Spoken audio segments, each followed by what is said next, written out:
Que se passerait-il si je te disais qu'en cet instant précis, l'Esprit Saint essaie de te parler? Arrête-toi un moment et réfléchis-y avec un cœur ouvert.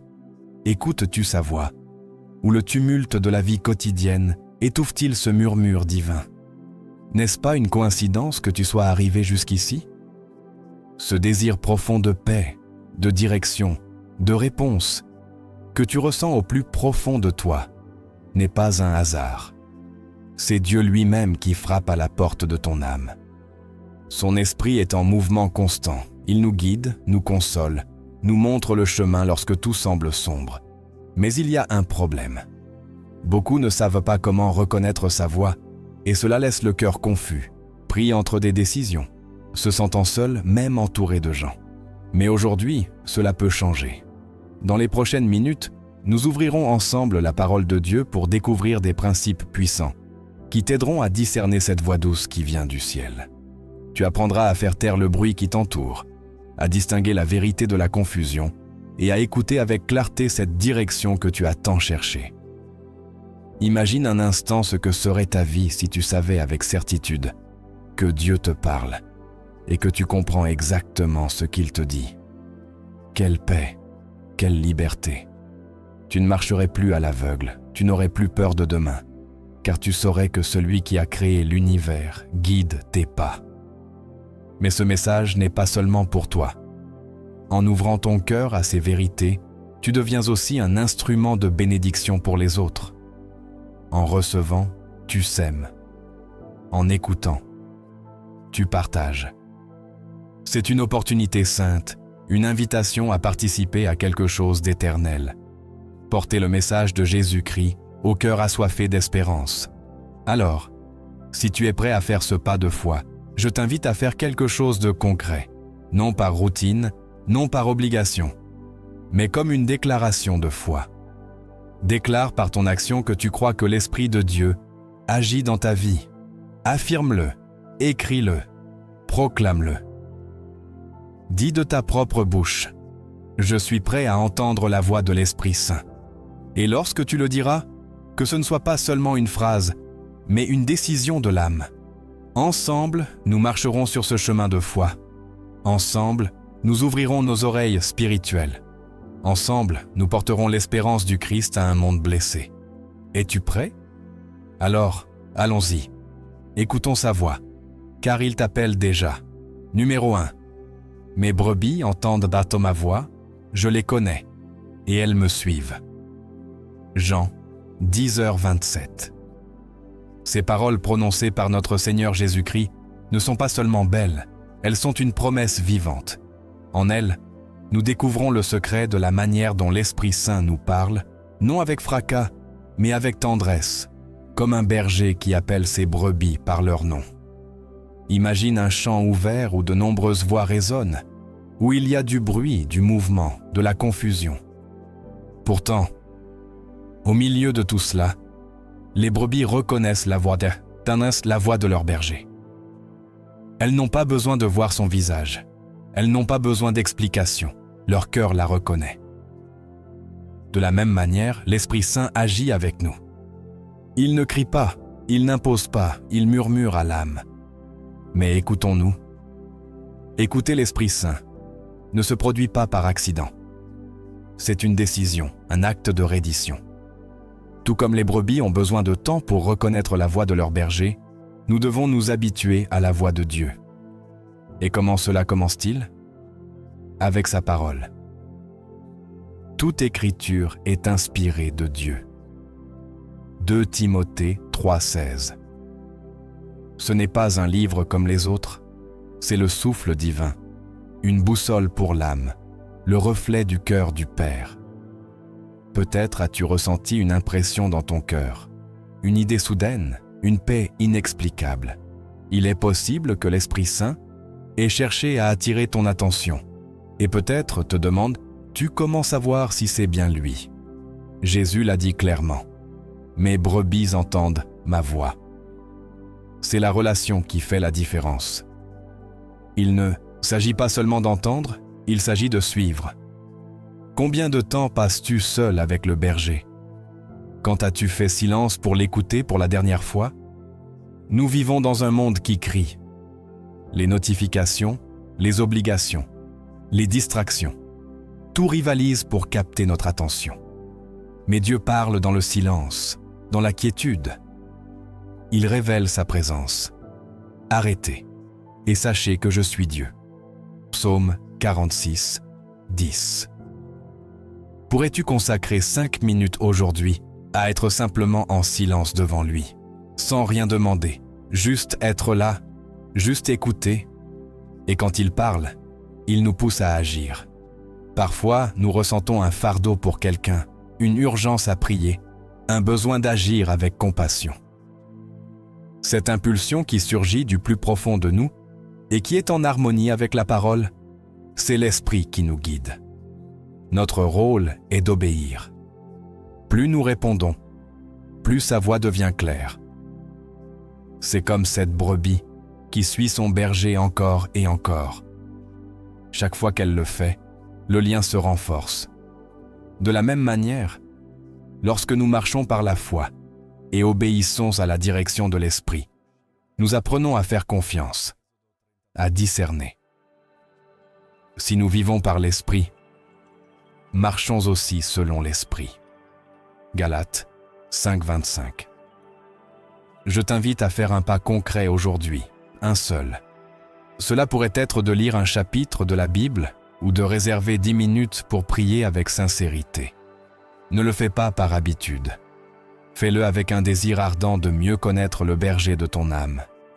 Et si, en cet instant, ton cœur brûle du désir de suivre sa voie, je t'invite à le déclarer. Écris-le dans ton cœur, et si tu le souhaites, dans les commentaires, je suis prêt à suivre la voie du berger. Que cette affirmation soit ton témoignage, une flamme qui inspire les autres. Car ensemble, nous pouvons former un peuple qui non seulement entend, mais suit aussi le Seigneur, pas à pas, jusqu'à l'éternité. Numéro 2, Évangile d'Isaïe, chapitre 30, verset 21. Alors tes oreilles entendront derrière toi une parole qui dira « Voici le chemin, marchez-y, et ne vous détournez ni à droite ni à gauche. » Isaïe 30, 21. Bible du semeur. Il y a une voix qui ne s'entend pas toujours avec les oreilles, mais qui résonne au plus profond de l'âme. C'est la voix de l'Esprit Saint qui nous parle lorsque nous sommes sur le point de prendre un mauvais tournant, lorsque le chemin se divise et que nous ne savons pas où aller. Cette voix n'est pas toujours forte, parfois c'est à peine un murmure, mais lorsque nous sommes attentifs, nous l'entendons clairement. Voici le chemin, marchez-y. As-tu déjà vécu un moment de décision si difficile que ton cœur semblait divisé en 2 directions? Peut-être que les 2 options semblaient injustes, ou peut-être qu'aucune ne t'apportait la paix. Dans ces moments, Dieu ne reste pas silencieux. Il n'abandonne pas ses enfants dans la confusion. Il parle, et il le fait depuis l'arrière, comme le dit Isaïe, parce que marcher par la foi, c'est avancer sans tout voir, mais en sachant qu'il est là. Pourquoi depuis l'arrière? Parce qu'il veut que nous fassions confiance, que nous ne marchions pas par la vue, mais par la foi. Le Seigneur ne nous montre pas toujours la carte complète, mais il nous donne la certitude que chaque pas dans l'obéissance sera guidé par sa main aimante.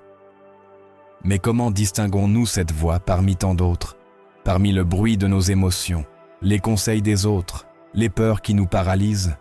Il n'y a qu'une seule manière, en alignant notre cœur sur sa parole.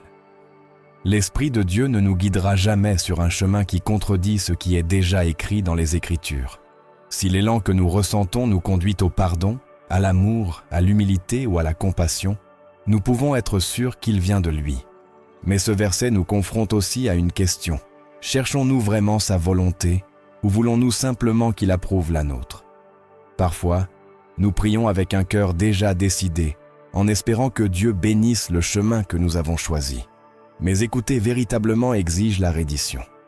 Dire, comme Jésus à Gethsémanée, « Non pas ma volonté, mais la tienne ».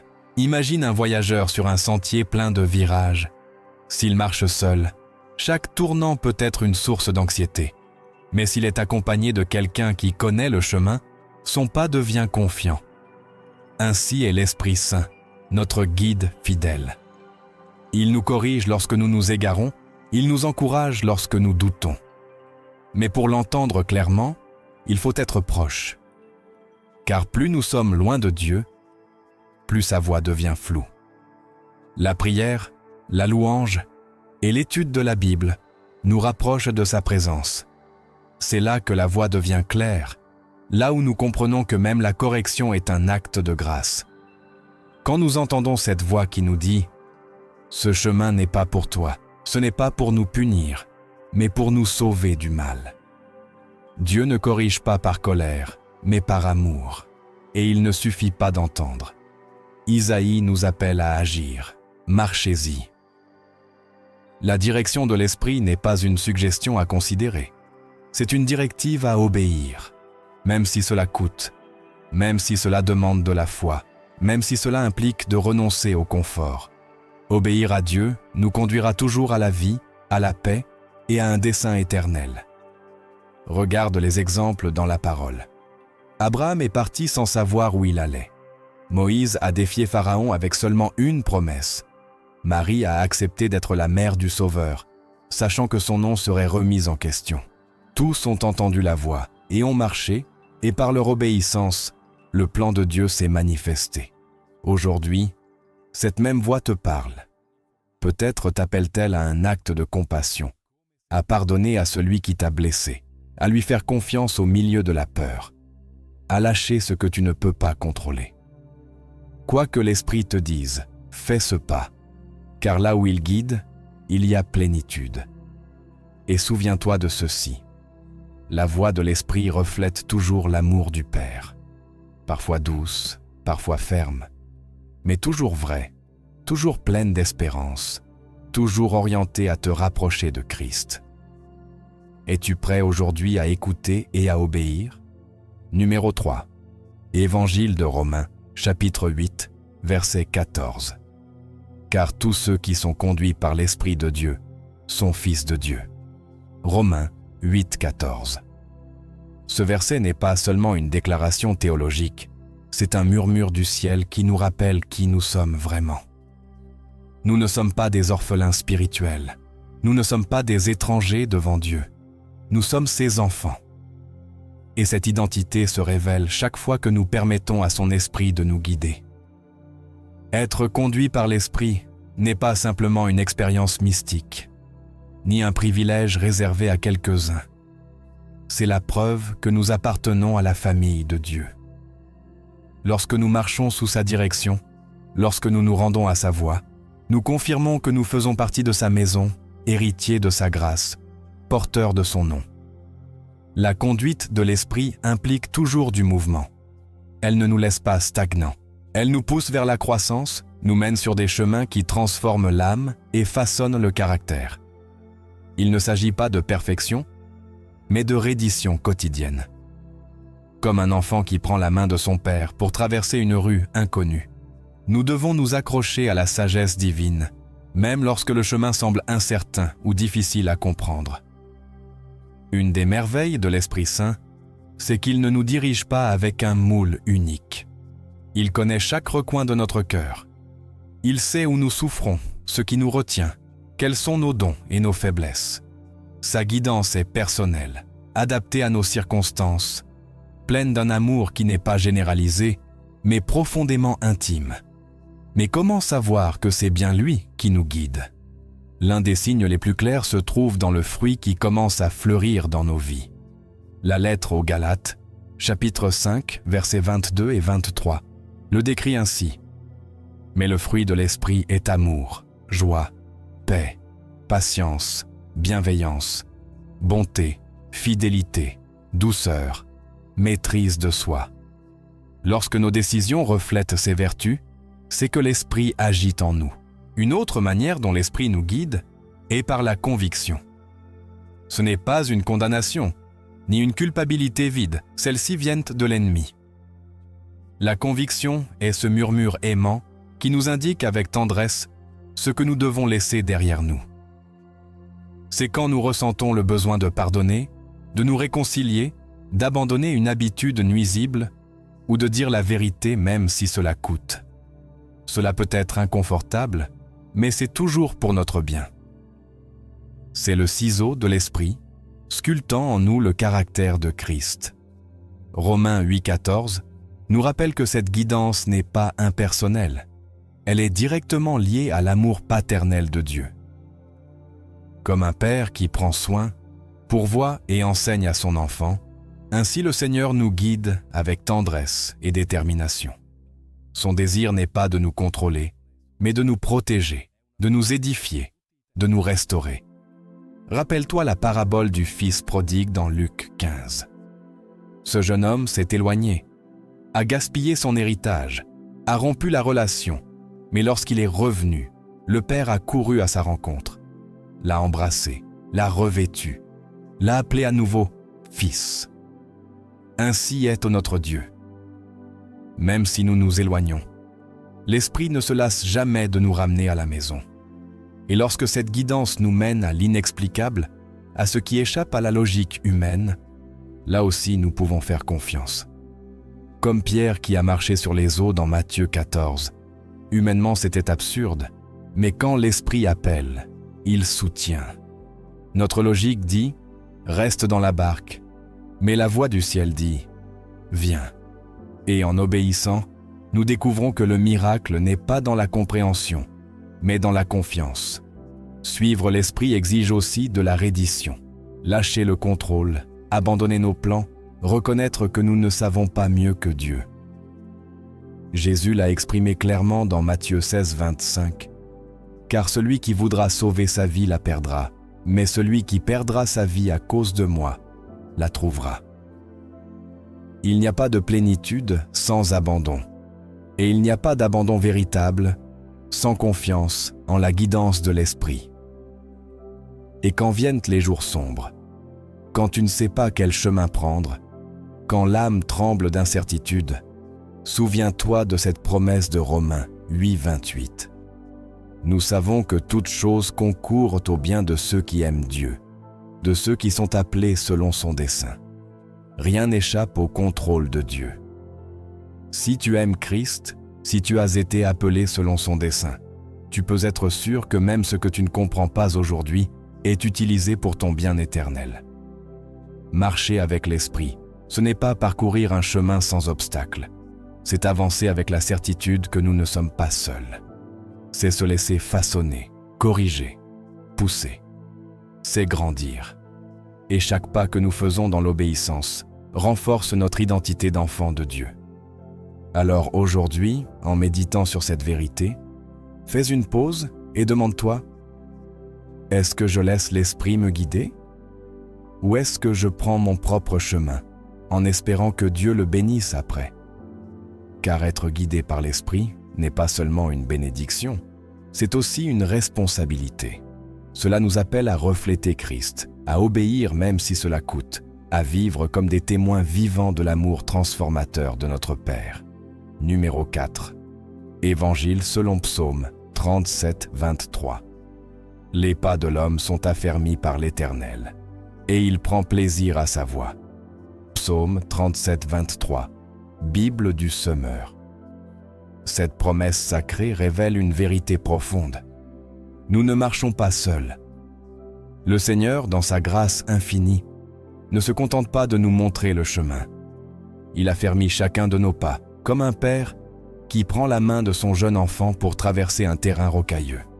Ainsi, Dieu soutient ceux qui trouvent leur joie en lui. Imagine-toi traversant un sentier rocailleux et glissant. Chaque pas semble incertain, et le danger de trébucher est toujours présent. Mais lorsque l'Esprit Saint guide tes pas, même les terrains les plus difficiles deviennent sûrs. Il ne se contente pas d'indiquer des directions de loin. Il marche avec toi. Il renforce ta démarche, redresse ton chemin et t'accorde une paix que le monde ne peut donner. Mais cette fermeté que Dieu accorde n'est pas donnée au hasard. Elle vient avec une condition, se délecter en lui.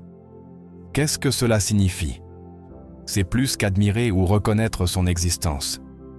Se délecter en Dieu, c'est trouver sa joie dans sa présence, le préférer à tout le reste, lui dire « Seigneur, ta volonté me suffit ».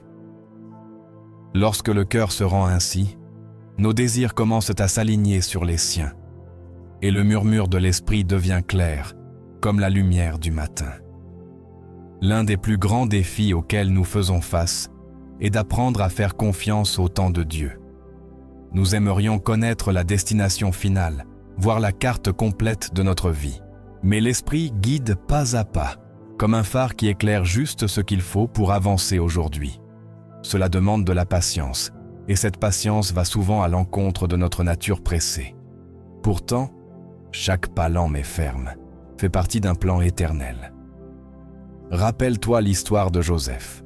Il fut vendu, calomnié, emprisonné. Son chemin fut rempli de détours inattendus, mais à chaque étape, Dieu affermissait ses pas. Il le préparait, le formait, le soutenait. Et quand le moment fut venu, Joseph put regarder en arrière et comprendre. Chaque difficulté faisait partie du dessein divin. Il en va de même pour toi. Bien que tu ne le vois pas aujourd'hui, un dessein plus grand est à l'œuvre. Cette vérité nous invite à une collaboration vivante avec l'Esprit. Il dirige, oui, mais nous devons suivre. Ce n'est pas une relation passive, c'est une marche constante, priant pour la direction, méditant sur la parole et obéissant lorsqu'il parle. Comme l'a écrit Jacques, mettez en pratique la parole et ne vous contentez pas de l'écouter. Jacques 1h22. La foi véritable se manifeste dans l'action. Et lorsque le chemin devient difficile, car il le deviendra, n'oublie pas cette promesse. Tes pas sont toujours affermis. Même lorsque tout semble instable, Dieu ne lâche pas ta main. Il continue d'agir. Le psalmiste le confirme. Confie-toi en l'Éternel de tout ton cœur et ne t'appuie pas sur ta sagesse. Reconnais-le dans toutes tes voies et il aplanira tes sentiers. Proverbe 3, 5 à 6. Maintenant, réfléchis avec moi. Y a-t-il des domaines de ta vie où tu n'as pas encore pleinement fait confiance à Dieu? Y a-t-il des décisions que tu crains de prendre par peur de te tromper? Y a-t-il des appels que tu as reportés parce qu'ils semblent trop grands? Le psaume 37-23 te donne une ancre. Si ta joie est dans le Seigneur, tu peux avancer avec assurance. Il va devant, il va avec toi, il redresse tes pas. Et cela ne nous guide pas seulement, cela nous console. Car lorsque tout autour de nous semble désordonné, lorsque les voies du monde nous submergent, sa voix nous rappelle « Tu n'as pas apporté cela seul, je rends ton chemin stable ». Et il le fait avec amour, avec patience, avec une tendresse qui dépasse l'entendement humain. Parfois, en obéissant à l'Esprit, nous découvrons des bénédictions que nous n'avions même pas imaginées. De nouvelles opportunités, des relations qui guérissent, des fruits de caractère que nous n'aurions jamais pensé cultiver. Car les plans de Dieu ne sont pas seulement plus élevés, ils sont aussi plus beaux. Il le dit dans Isaïe 55, 8 à 9. « Car mes pensées ne sont pas vos pensées, et vos voies ne sont pas mes voies, dit l'Éternel. Autant les cieux sont élevés au-dessus de la terre, autant mes voies sont élevées au-dessus de vos voies, et mes pensées au-dessus de vos pensées. Alors aujourd'hui, ouvre ton cœur et embrasse cette vérité.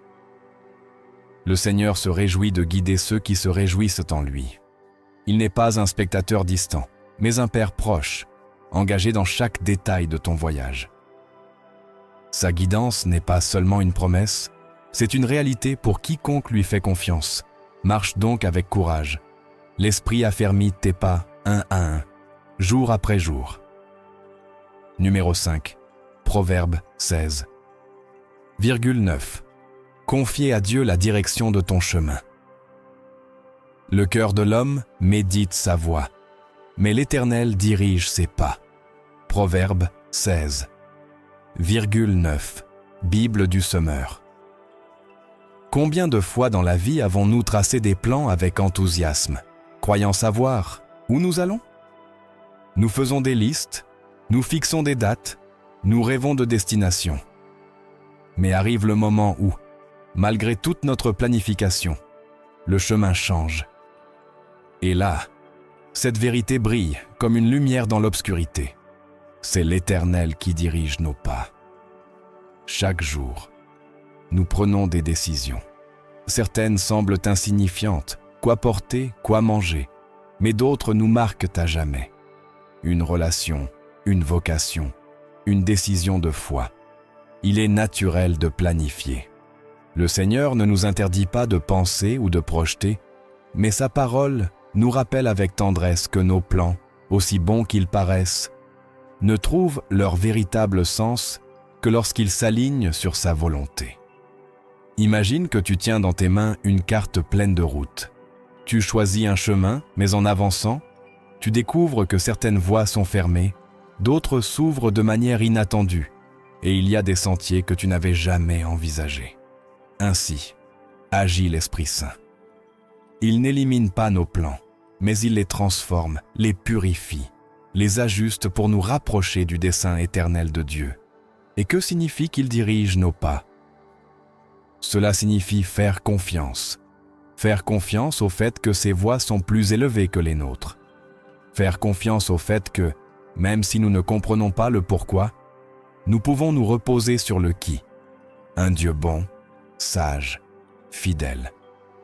Jérémie 29:11 déclare « Car je connais les projets que j'ai formés sur vous, dit l'Éternel, projets de paix et non de malheur, afin de vous donner un avenir et de l'espérance. » Mais cette confiance est mise à l'épreuve, surtout dans les moments où tout semble s'écrouler, quand le travail est perdu, quand une porte que nous désirions ardemment se ferme, quand ce qui semblait sûr s'évanouit. Dans ces jours sombres, lorsque nous sentons le sol trembler sous nos pieds, Dieu reste le même.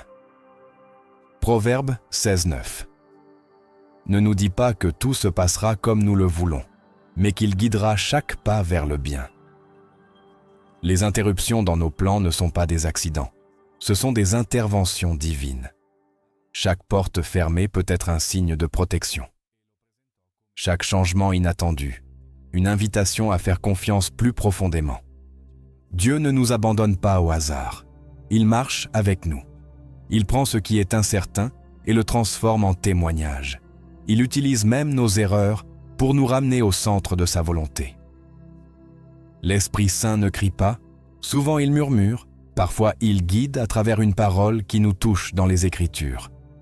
D'autres fois, il utilise la voix sage de quelqu'un qui nous aime, ou il transforme simplement les circonstances autour de nous pour nous pousser là où nous devons être. Paul en a fait l'expérience de première main. Dans Actes 16, lui et ses compagnons voulaient aller en Asie pour prêcher l'Évangile, mais l'Esprit le leur a interdit. À la place, Paul a eu une vision qui l'a conduite en Macédoine, où la première église d'Europe a été fondée. Un changement de plan divinement orchestré avec un impact éternel. Ce verset nous invite aussi à regarder en nous-mêmes. Planifions-nous selon nos désirs ou cherchons-nous la volonté de Dieu? Soumettre nos rêves au Seigneur demande de l'humilité, une prière sincère, une reddition. Il ne s'agit pas de renoncer à rêver, mais de permettre à l'Esprit de raffiner nos rêves pour qu'ils reflètent le cœur de Dieu. Chers frères, chères sœurs, si aujourd'hui tu sens que ta vie a pris une direction inattendue, n'aie pas peur. Dieu est à l'œuvre. Peut-être ne le vois-tu pas encore, mais il est en train d'ordonner tes pas. Tu n'es pas perdu, tu es guidé. Es-tu prêt à lui faire confiance, même lorsque tu ne comprends pas? Car là, dans cet abandon, tu trouveras la paix. Là, tu découvriras la beauté de marcher sur un chemin que tu n'as pas planifié, mais que Dieu a préparé d'avance pour ton bien et pour sa gloire. Numéro 6, Isaïe 55, 8-9. Faire confiance aux voies plus élevées de Dieu. Car mes pensées ne sont pas vos pensées, et vos voies ne sont pas mes voies, dit l'Éternel. Autant les cieux sont élevés au-dessus de la terre, autant mes voies sont élevées au-dessus de vos voies, et mes pensées au-dessus de vos pensées. Isaïe 55, 8-9, Bible du Semeur. Il y a des paroles dans les Écritures qui non seulement consolent, mais confrontent aussi notre orgueil. Ces mots d'Isaïe nous invitent à reconnaître une vérité puissante. La pensée de Dieu transcende complètement la nôtre. Quand nous ne comprenons pas ce qui se passe, quand nos prières semblent rester sans réponse, cette promesse demeure ferme. Les voies du Seigneur sont plus élevées. Il voit ce que nous ne voyons pas. Il sait ce que nous ne comprenons pas encore. Imagine que tu regardes le monde à travers le trou d'une serrure. Ce que tu vois n'est qu'une étroite bande, une fraction de la réalité. Mais Dieu, lui, est de l'autre côté, contemplant l'image complète, des montagnes aux vallées, du commencement à la fin. C'est la différence entre notre vision limitée et sa sagesse éternelle. Cette comparaison n'est pas là pour nous faire sentir petits, mais pour nous donner de l'espoir. Car si le Dieu qui voit tout guide nos pas, alors même ce qui nous fait mal aujourd'hui peut œuvrer pour un bien éternel. La foi véritable ne consiste pas à tout comprendre, mais à faire confiance même sans voir. Isaïe nous appelle à lâcher notre besoin de contrôler et à nous reposer dans la souveraineté divine. Mais cette confiance demande de l'humilité. De l'humilité pour admettre que nos idées peuvent être erronées. De l'humilité pour accepter que Dieu n'agira pas toujours comme nous l'attendons. De l'humilité pour dire « Seigneur, je ne comprends pas, mais je fais confiance ». Et cette humilité ouvre le cœur pour entendre la voix de l'Esprit Saint. Cette voix qui ne s'impose pas, mais guide l'âme rendue. Dans la vie quotidienne, ce passage devient particulièrement réel dans ces moments où nous crions avec intensité et où le ciel semble garder le silence. T'est-il déjà arrivé de supplier pour un miracle, une porte ouverte, une réponse, et que cela n'arrive pas comme tu le voulais? Au lieu de supposer que Dieu s'est éloigné, Isaïe nous invite à croire qu'il agit depuis une perspective beaucoup plus élevée, plus sage, plus éternelle. Il y a des prières que Dieu n'exauce pas comme nous le souhaitons, non parce qu'il ne nous aime pas, mais parce qu'il nous aime trop pour nous donner ce qui ne nous convient pas. Il y a des chemins qu'il ne nous permet pas de prendre, non pour nous frustrer, mais pour nous sauver, car son dessein n'est pas momentané, il est éternel. Et dans ce dessein éternel, chaque retard, chaque silence, chaque changement est rempli de sens. Il ne s'agit pas de se résigner au hasard.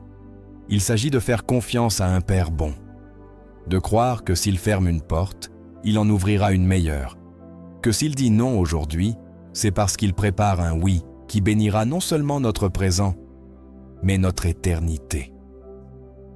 Alors aujourd'hui, frère, sœur, es-tu prêt à faire confiance? Es-tu prêt à mettre de côté tes plans pour embrasser ceux de Dieu?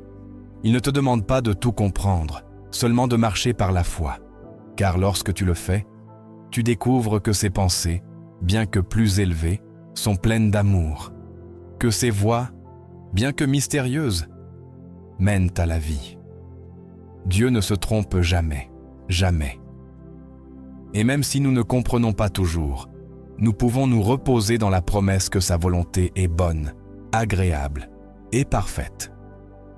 Le silence de Dieu ne signifie pas son absence. Il signifie un dessein. Il signifie que, même si nous ne voyons pas, il est à l'œuvre. Rappelle-toi l'histoire de Joseph dans le livre de la Genèse.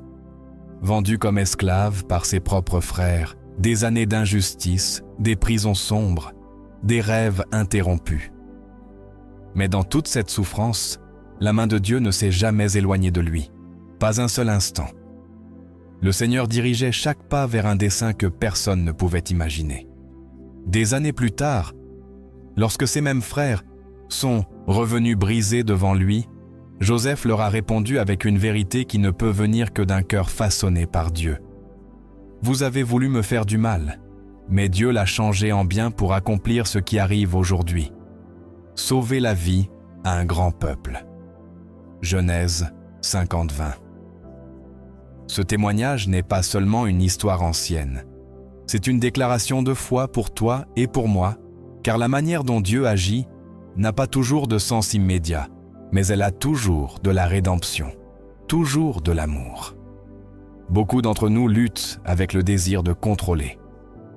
Nous faisons des plans, nous calculons, nous nous accrochons à l'idée que si nous travaillons assez dur, tout se passera comme nous le voulons. Mais la parole nous rappelle dans Isaïe 55, 8-9. « Car mes pensées ne sont pas vos pensées, et vos voies ne sont pas mes voies, dit l'Éternel. Autant les cieux sont élevés au-dessus de la terre, autant mes voies sont élevées au-dessus de vos voies, et mes pensées au-dessus de vos pensées. » Soumettre nos plans à la volonté de Dieu n'est pas se rendre au hasard, c'est se rendre à la victoire véritable. Ce n'est pas de la passivité, c'est un partenariat. Marcher main dans la main avec l'Esprit Saint, c'est comprendre que nous n'avons pas besoin de voir la fin du chemin, si Dieu est avec nous à chaque pas. Cela est confirmé par Proverbes 3, 5-6. « Confie-toi en l'Éternel de tout ton cœur et ne t'appuie pas sur ta sagesse. Reconnais-le dans toutes tes voies et il aplanira tes sentiers. » Vois-tu le schéma ? Dieu ne nous demande pas de tout comprendre. Il nous demande de faire confiance. Lorsque la vie devient confuse, lorsque les plans échouent ou que les portes se ferment, il est facile de ne voir que le problème devant nous. Mais Dieu nous invite à lever les yeux, à regarder au-delà du moment présent, vers un dessein éternel. Même les disciples de Jésus ne comprenaient pas pourquoi le Messie devait mourir. Cela leur semblait un désastre, une défaite. Et pourtant, c'est précisément cette croix qui a apporté le salut à toute l'humanité. Ce qui semblait une perte était la victoire suprême. Ainsi agit Dieu, ainsi aime-t-il, ainsi sauve-t-il. Isaïe nous enseigne aussi à faire confiance tout en attendant. La foi véritable ne se mesure pas aux miracles que nous voyons, mais à la patience avec laquelle nous attendons. Romains 8h28 nous soutient avec cette promesse. Nous savons que toutes choses concourent au bien de ceux qui aiment Dieu, de ceux qui sont appelés selon son dessein. Même lorsque nous ne le percevons pas, Dieu tisse chaque fil de notre histoire avec des fils de grâce et de dessein éternel. Et lorsque nous comprenons cela, nous ne pouvons qu'adorer. Nous nous rendons non par résignation, mais par révérence, car ses pensées d'Embané sont plus élevées, ses voies sont meilleures, et son amour est plus profond que toute compréhension humaine. Pose-toi la question aujourd'hui. Y a-t-il des domaines de ma vie où je m'appuie trop sur ma propre logique? Y a-t-il des rêves, des décisions ou des peurs que je dois remettre au Père? Peut-être est-il temps de lâcher prise, peut-être est-il temps de faire confiance. Car Isaïe 55, 8-9 n'est pas seulement un passage à méditer, c'est une invitation à marcher en paix de la main de celui qui voit tout et qui fait tout bien. Fais confiance à celui qui ne se trompe jamais. Repose-toi en celui dont la sagesse n'a pas de limite et dont l'amour n'a pas de fin. Alors seulement, tu connaîtras la véritable liberté de marcher au rythme de l'esprit, sachant que, même si tu ne vois pas, il te conduit toujours vers le meilleur. Numéro 7. Jérémie 29, 11. Les plans de Dieu pour nous donner espoir et un avenir. Car je connais les projets que j'ai formés sur vous, dit l'Éternel. Projets de paix et non de malheur, afin de vous donner un avenir et de l'espérance. Jérémie 29, 11. Bible du semeur. Ce verset a été pour beaucoup de cœurs blessés comme un phare allumé au milieu des ténèbres. En une seule phrase, le Seigneur révèle la tendresse de son dessein et la certitude de sa fidélité. Dieu n'improvise pas avec nos vies, il n'agit pas par impulsion. Tout ce qu'il permet, il le fait avec un dessein, nous conduire vers un avenir rempli d'espérance. Pas n'importe quel avenir, mais celui qu'il a conçu avec un amour éternel. Ce qui est le plus frappant dans ce passage, c'est le contexte dans lequel il a été prononcé. Le peuple d'Israël était en exil, loin de sa terre, loin du temple, avec une âme brisée. Eux, qui avaient autrefois marché en liberté, vivaient désormais comme des étrangers sous la domination babylonienne. Où était Dieu au milieu de leur douleur? Avait-il oublié ses promesses? Et c'est dans cette vallée d'incertitude que le Seigneur leur a parlé avec clarté. Je connais les projets que j'ai pour vous. Il ne les avait pas abandonnés. Il restait le même Dieu d'alliance, même lorsque tout autour semblait perdu. Aujourd'hui, toi et moi traversons aussi des exils de l'âme.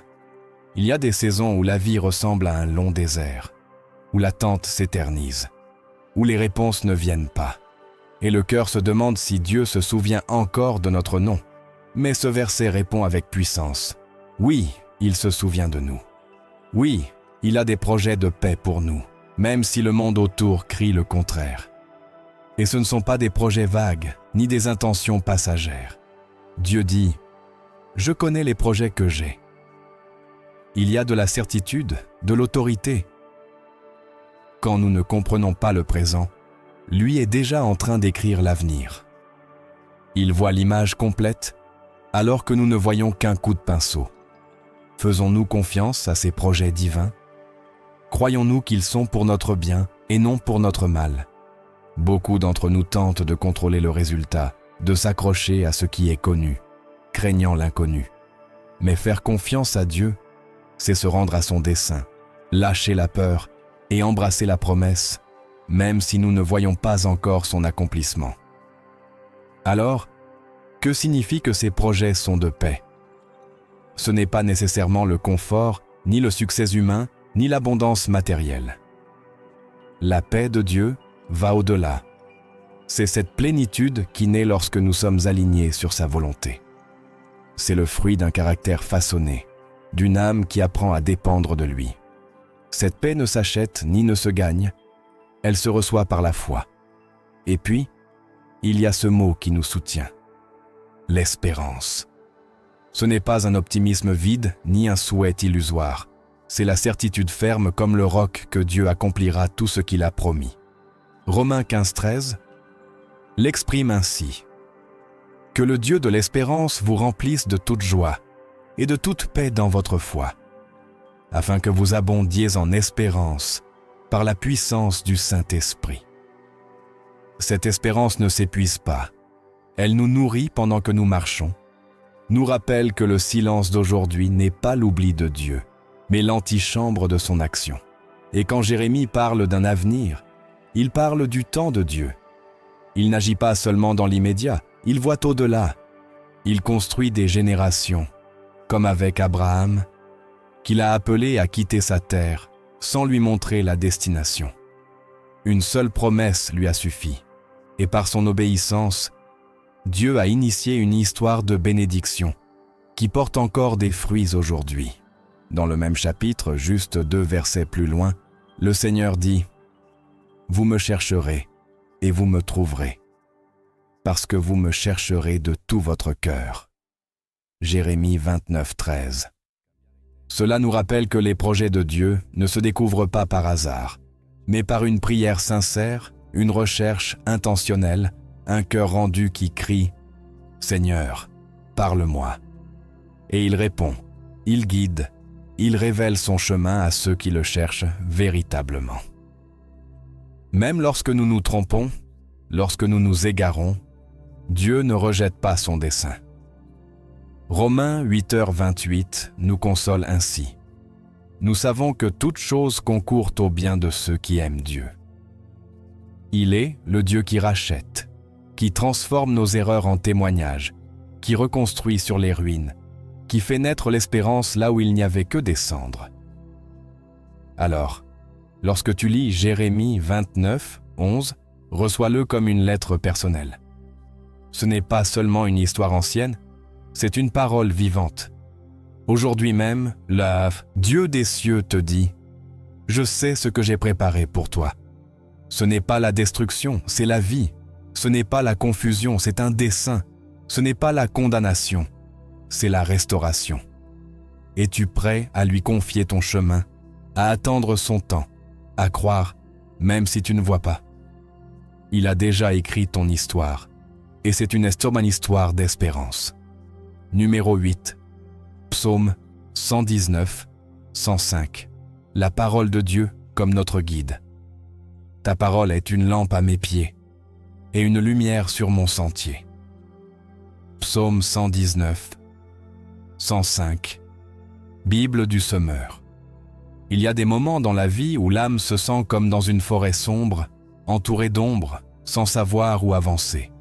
Dans ces nuits hâtées de l'esprit, la parole de Dieu s'allume comme une lampe vivante, jetant de la clarté sur le pas suivant. Elle n'éclaire pas tout le parcours, mais juste assez pour marcher avec foi. Et cela suffit. Imagine-toi marchant sur un sentier inconnu en pleine nuit. Sans lumière, chaque branche qui craque semble une menace, chaque pas semble incertain.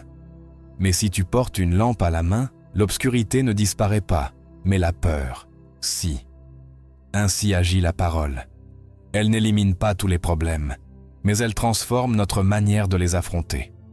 Ce verset nous enseigne que la parole n'est pas une carte distante, mais un guide intime, personnel, présent dans chaque décision. Elle n'est pas écrite seulement pour les foules, mais pour toi, aujourd'hui, au milieu de tes luttes et de tes doutes. Chaque fois que nous ouvrons la Bible, Dieu nous parle directement au cœur.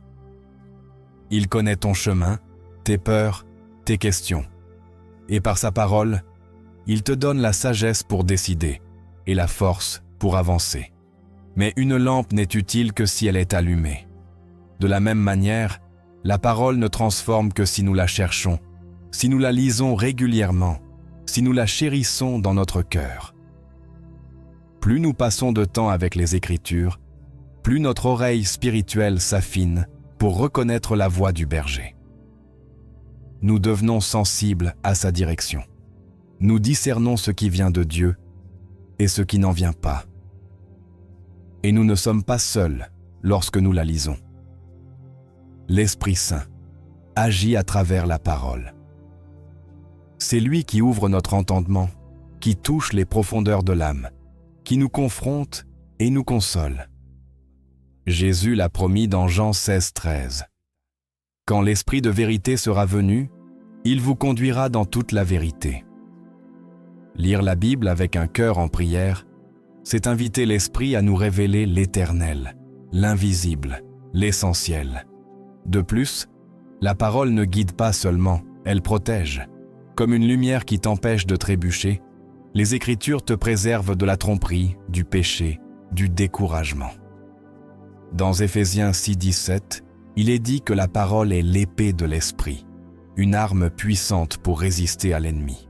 Elle nous équipe pour les batailles de l'âme, nous rappelle qui nous sommes et à qui nous appartenons.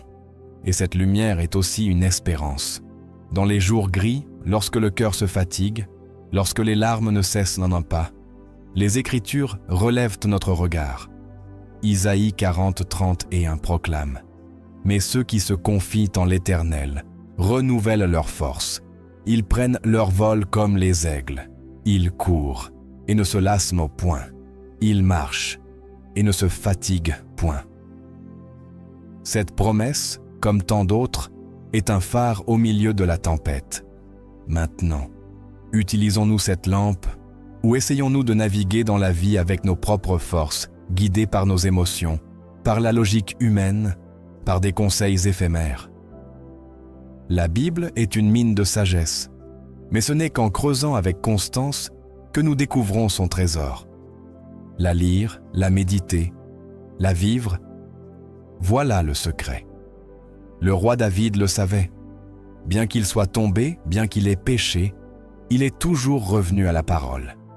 Dans le verset 11 du même psaume, il déclare « Je serre ta parole dans mon cœur, afin de ne pas pécher contre toi. » Garder la parole dans le cœur, ce n'est pas la mémoriser comme un devoir, mais l'embrasser comme un refuge.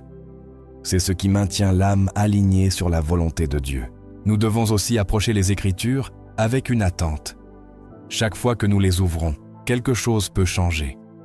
Nous ne trouverons pas toujours des réponses immédiates, mais nous trouverons une certitude. Dieu parlera en son temps parfait, et quand il le fera, tout s'ordonnera. Une habitude simple mais puissante est de prier avant chaque décision, de chercher dans la parole une direction, même à travers un verset, une histoire, une promesse. Jacques 1,5 nous encourage « Si quelqu'un d'entre vous manque de sagesse, qu'il la demande à Dieu, qui donne à tous libéralement et sans reproche, et elle lui sera donnée. Enfin, ce verset nous appelle à partager la lumière que nous avons reçue. Elle n'est pas faite pour être gardée, mais pour que d'autres trouvent aussi le chemin.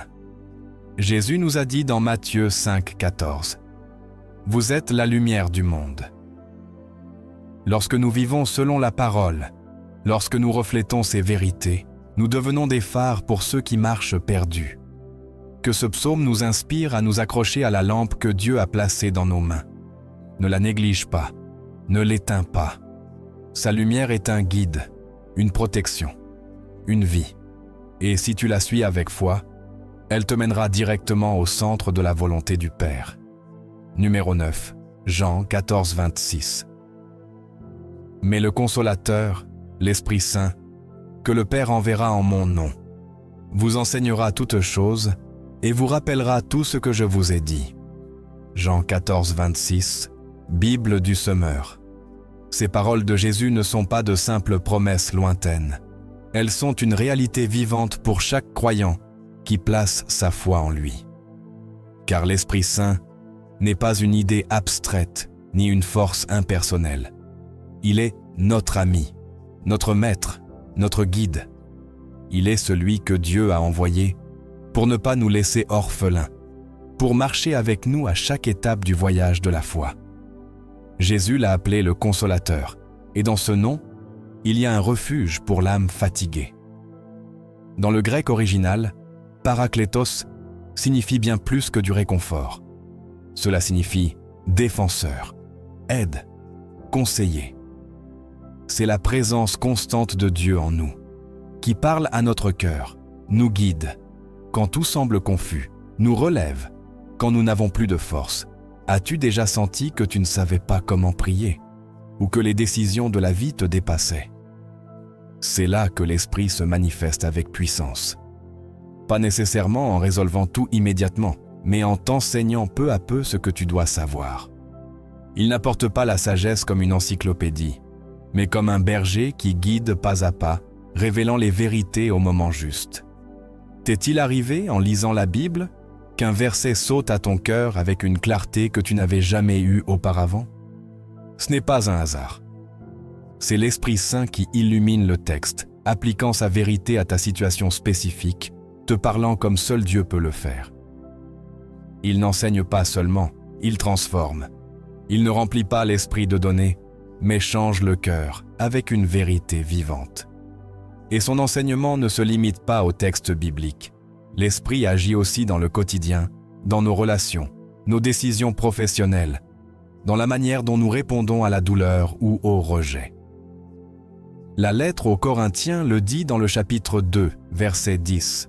« Mais Dieu nous l'a révélé par l'Esprit, car l'Esprit sonde toutes choses, même les profondeurs de Dieu. » Peux-tu l'imaginer? L'Esprit sonde les profondeurs du cœur de Dieu et nous les révèle. Mais il y a une deuxième promesse dans les paroles de Jésus. L'Esprit ne se contente pas d'enseigner, il rappelle aussi. As-tu vécu ce moment où, face à une crise, une parole de Dieu te vient à l'esprit juste à temps? Peut-être un verset que tu as entendu il y a des années, mais qui résonne maintenant avec force et réconfort. C'est l'Esprit ramenant à ta mémoire ce que le Seigneur a déjà semé en toi. C'est pourquoi il est vital de remplir notre cœur de la parole, car l'Esprit utilise cette semence pour nous guider lorsque la tempête arrive. S'il n'y a pas de parole en nous, que pourra-t-il rappeler dans le moment de la vallée? Cela implique de renoncer à nos inclinations humaines et de permettre à l'Esprit Saint de façonner chaque pensée, chaque décision, chaque pas. L'image de marcher parle d'un mouvement constant, d'un effort conscient, d'un engagement quotidien. Tout comme marcher demande de l'équilibre et de la direction, vivre selon l'Esprit exige de l'attention, de la discipline et de la foi. Il ne s'agit pas de perfection, mais de reddition continue. Paul oppose clairement deux chemins, celui de l'Esprit et celui de la chair. La chair représente notre vieille nature, celle qui se rebelle contre Dieu, qui cherche son propre intérêt, qui se laisse emporter par l'immédiat. Cela ne se limite pas à ce qui est scandaleux. Ce sont aussi des œuvres de la chair, l'orgueil, l'envie, la colère, l'autosuffisance. Tout ce qui place notre ego au-dessus de la volonté de Dieu. Dans Galates 5:19 à 21, ces œuvres de la chair sont énumérées. Égoïsme, inimitié, jalousie, immoralité, des choses qui peuvent sembler agréables sur le moment, mais qui, à la fin, laissent un vide et une séparation d'avec le Créateur.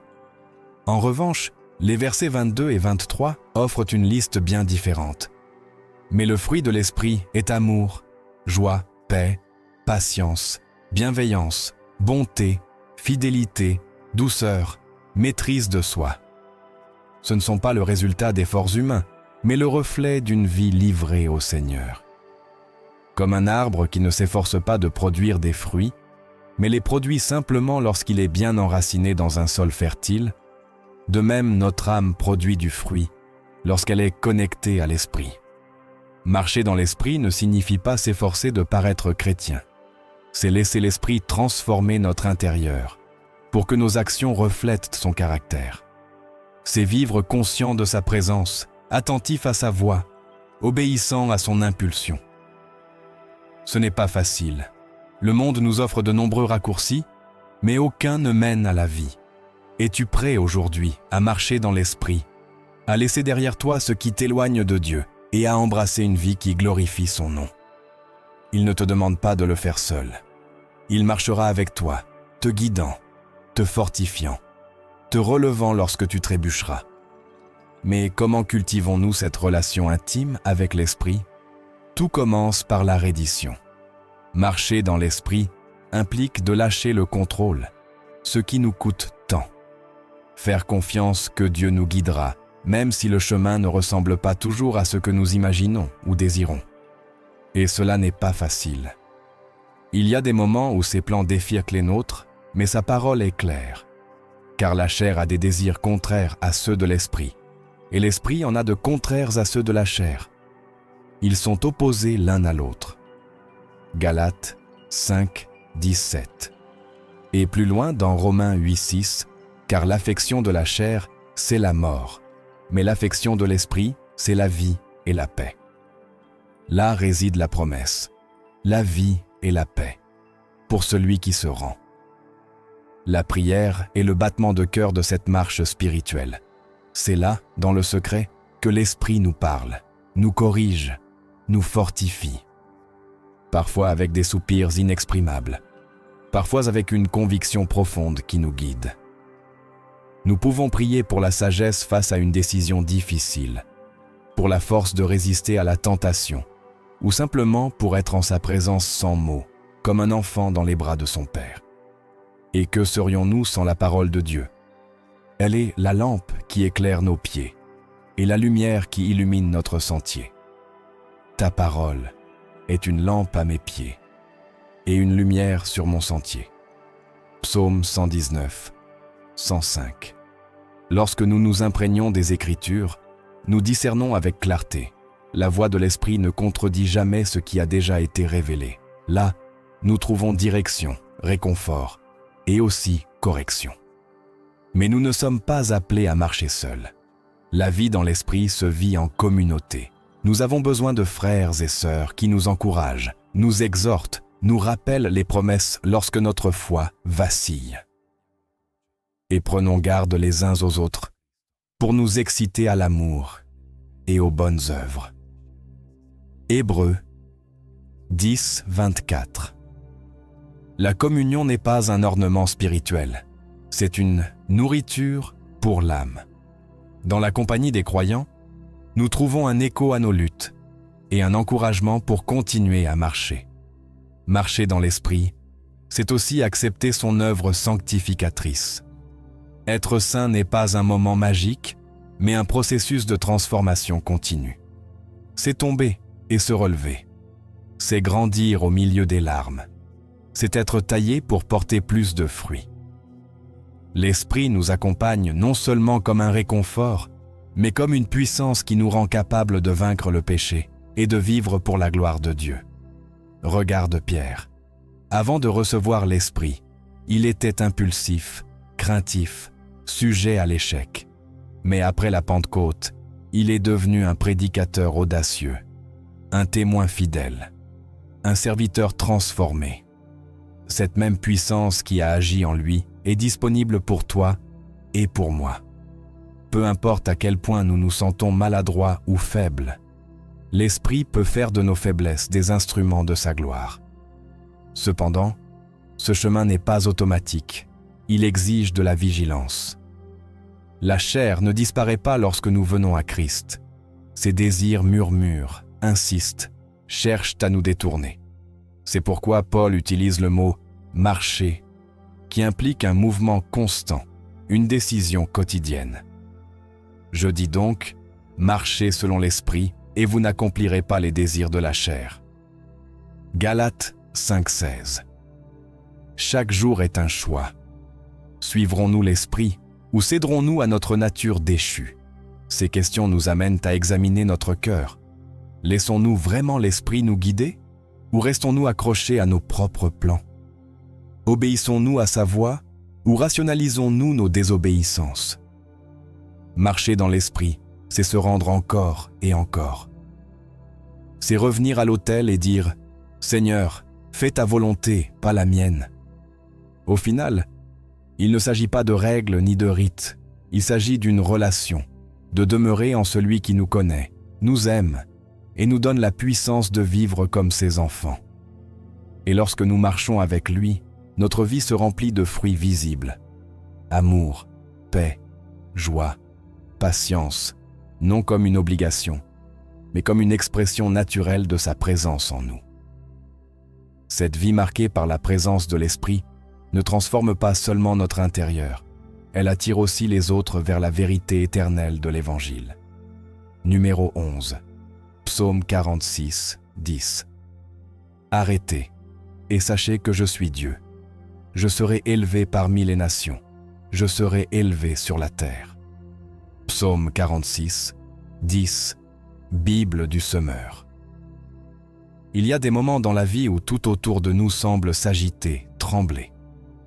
Le monde nous exige de produire, de courir, de résoudre, mais le Seigneur nous invite à quelque chose de radicalement différent. Nous arrêter, faire taire notre âme, rendre le contrôle. Il nous dit « Arrêtez, et sachez que je suis Dieu ». Ces paroles ne sont pas une suggestion douce, elles sont un appel profond, car au milieu du bruit, de l'agitation, de la peur et du chaos, Dieu veut se révéler. Le contexte du psaume 46 est celui de la commotion. Les montagnes s'ébranlent, les mers rugissent, les nations vacillent. Mais juste là, quand tout semble se perdre, résonne un ordre divin. Arrêtez. C'est un appel à faire une pause, à cesser de nous appuyer sur nos propres forces, à reconnaître que Dieu est souverain, qu'il est au contrôle, même lorsque le monde semble s'effondrer.